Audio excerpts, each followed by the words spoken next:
요즘 챗 GPT가 엄청 좋다던데. 아니, 챗 GPT를 몰라. 그거면 코딩, 글쓰기, 그림, 기획, 아무튼 뭐든지 다 할 수 있다잖아. 그래, 어떻게 하는 건데? 그러게. 안녕하세요. 요즘 챗GPT 소식을 주위에서 많이 접하시죠?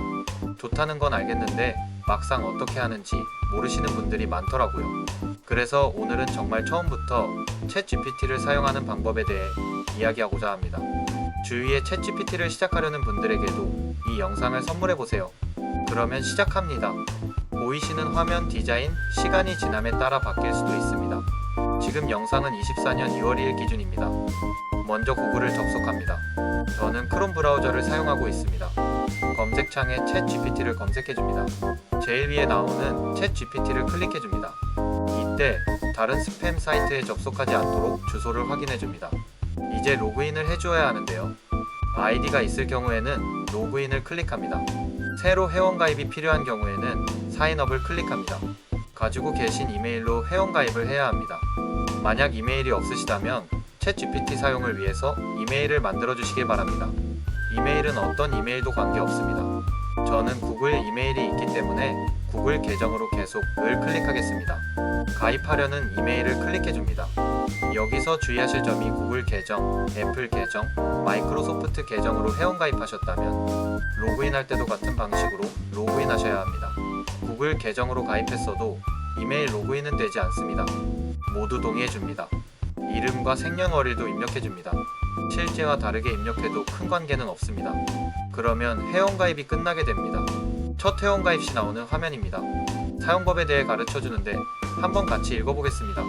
챗GPT는 질문에 답하고 학습을 돕고 코드를 작성하고 함께 브레인스토밍을 하는 등 다양한 기능을 제공합니다. 채팅 기록은 서비스 개선을 위해 검토되거나 사용될 수 있습니다. 선택 사항에 대해 자세히 알아보세요. 안전장치를 마련하고 있지만 챗GPT는 부정확한 정보를 제공할 수 있습니다. 이는 조언을 제공하기 위한 것이 아닙니다. 라고 써 있습니다. 대화를 하며 많은 것을 챗GPT로 할 수 있지만 과하게 민감한 정보를 입력하지 말고 부정확한 정보를 제공할 수 있다는 점에 유의하라는 내용입니다. 챗GPT가 거짓말을 할 수도 있기는 합니다. 하지만 이는 정교한 질문을 통해 많은 부분 해결할 수 있습니다. 이 내용은 댓글 링크에 있는 입문 강의에서 다루고 있습니다. 이제 정말 챗GPT를 사용할 준비가 다 되었습니다. 화면이 생각보다 심플해서 당황하셨죠? 이렇게 단순한 화면 서비스가 뉴스에 많이 나오고 세상을 바꾼다니 재밌는 것 같습니다. 챗GPT는 기본적으로 대화하며 사용하는 인공지능입니다. 챗GPT에게 물어보면 답변을 생성해주는 방식인데요. 그래서 생성형 AI라고 하고 있습니다. 사용해보기 전에 화면을 먼저 살펴볼게요. 좌측 사이드바에는 채팅 목록이 있는 공간입니다.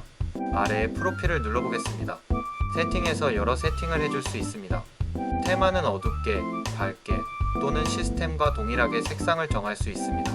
항상 코드 결과를 출력하냐는 설정은 체크해주는 것이 좋습니다. 받아서 나쁠 게 없으니 체크해줍니다. 그 아래는 대화를 저장하는 기능입니다. 아직 대화하지 않아서 아무것도 없지만 삭제되지 않길 희망하는 대화 내용을 저장할 수 있습니다. 옆에 데이터 컨트롤을 눌러보겠습니다. 이 내용은 챗GPT 개선의 대화 내용을 사용해도 되냐는 설정입니다. 찝찝하면 제거해주어도 괜찮습니다. 그 아래에는 대화를 링크로 공유하거나 데이터를 추출하는 기능입니다. 아직 대화 내역이 없어서 할 수 없습니다. 대화한 이후에 대화 내역을 공유할 수 있도록 돕는 기능입니다. 맨 아래에는 계정 삭제가 있습니다. 설정을 모두 살펴보았고 대화를 시작해보겠습니다. 왼쪽 상단의 뉴챗을 클릭합니다. 새로운 대화를 시작할 때 눌러줘야 합니다. 챗GPT로 무엇을 할 수 있는지 한번 물어보겠습니다.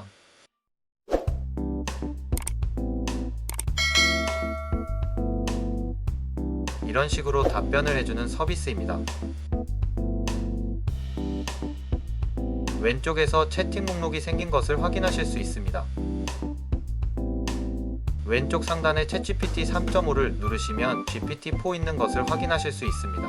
숫자가 클수록 성능이 좋은 챗GPT를 의미합니다. GPT-4는 유료 결제를 해야 사용할 수 있습니다. 플러스 플랜부터 사용할 수 있는데 월 $20를 결제해야 합니다. 한 달에 약 26,000원입니다. 팀 플랜은 여러 명이서 GPT스를 개발하고 관리할 때 사용하는 플랜입니다. GPT스는 어플 스토어 같은 것입니다. 이 내용 역시 댓글에 입문 강의 링크에서 확인하실 수 있습니다. 이번 영상에서 다루지는 않겠습니다. 그 아래에는 쉐어 챗이 있습니다. 대화한 내용을 링크로 공유할 수 있는 기능입니다. 카피 링크를 누르면 대화 내용이 외부로 저장되고 그 링크가 저장됩니다. 다른 사람에게 쉽게 대화 내용을 공유할 수 있습니다. 우측 상단의 버튼도 같은 기능입니다. 채팅 이름 옆에 점 3개를 누르면 채팅을 삭제할 수도 있고 공유할 수도 있습니다. 옆에 네모는 아카이브라는 기능으로 채팅 목록을 저장해둘 수 있습니다. 세팅에서 보았던 기능입니다. 리네임을 통해 채팅 이름을 정할 수도 있습니다. 테스트1이라고 이름을 바꿔보겠습니다. 새로운 채팅을 한번 열어보겠습니다. 이번엔 예시 질문을 한번 눌러보겠습니다. 코드를 마구마구 써주네요.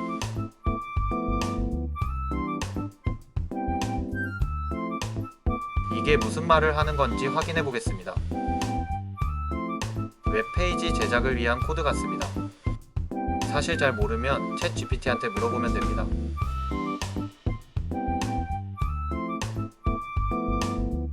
한국어로 답해달라고 하면 한국어로 답해줍니다. 이것을 습관화하면 좋습니다. 상세하게 설명해주는 것을 확인할 수 있습니다. 이 때문에 개발을 몰라도 개발을 할 수 있고 개발자들의 효율이 높아졌다는 이야기가 나오는 것입니다. 옆에서 채팅 목록을 이렇게 오갈 수 있습니다. 채팅마다 같은 주제로 일관성 있게 대화하는 것이 좋습니다. 이번에는 아까 살펴보지 않은 기능을 살펴보겠습니다. 조금 복잡할 수 있습니다. 예를 들어 챗 GPT가 한국어로만 얘기했으면 좋겠다고 가정해봅시다. 물론 아까처럼 한국어로 대답해줘 라고 입력할 수도 있습니다. 하지만 아예 챗 GPT에게 한국어로 대답하라고 설정할 수도 있습니다. 세팅의 커스텀 인스트럭션을 클릭합니다. 설명을 읽어보겠습니다. 채팅에 대한 구체적인 세부사항과 가이드라인을 제공하여 챗 GPT와 상호작용을 맞춤 설정하세요. 사용자 지정 지침을 수정할 때마다 새로 만드는 모든 채팅에 적용됩니다. 기존 채팅은 업데이트되지 않습니다. 즉, 커스텀 인스트럭션으로 챗 GPT에게 가이드라인을 줄 수 있습니다. 그 가이드라인은 새 채팅에만 적용된다고 합니다. 더 자세히 살펴보겠습니다. 위의 부분은 챗 GPT에게 나의 정보를 미리 알려주는 것입니다. 내 직업, 성격, 스타일 등을 입력하면 이를 고려해서 답해줍니다. 아래 부분은 챗 GPT에게 대답 가이드라인을 정해줄 수 있습니다. 항상 한국어로 대답하라고 적어보겠습니다.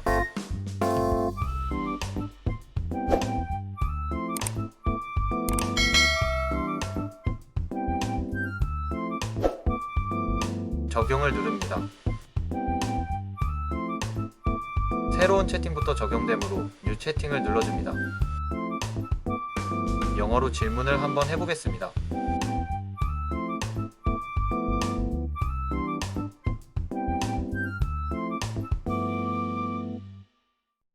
한국어로 대답해줍니다. 왜 한국어로 대답하냐고 물어보겠습니다. 제가 그렇게 원했기 때문에 그렇다고 합니다. 이런 식으로 챗 GPT에게 가이드라인을 줄 수도 있습니다. 더 다양한 활용 방법은 댓글, 링크의 무료 입문 영상을 추천드립니다. 이렇게 오늘은 챗 GPT의 회원가입부터 기본 기능을 살펴보았습니다. 제 설명에 부족한 부분이 있다면 댓글로 질문 부탁드립니다. 정말 무궁무진하게 사용할 수 있다는 것이 느껴지실 것입니다. 지금 바로 가서 영상을 보며 회원가입부터 따라해보시길 권장드립니다. 영상을 보면서 차근차근 따라해보시면 누구나 따라하실 수 있으실 것입니다. 궁금하거나 이해가 되지 않는 부분이 있으시다면 댓글로 남겨주시면 감사하겠습니다. 항상 도움이 되셨으면 좋겠습니다. 감사합니다.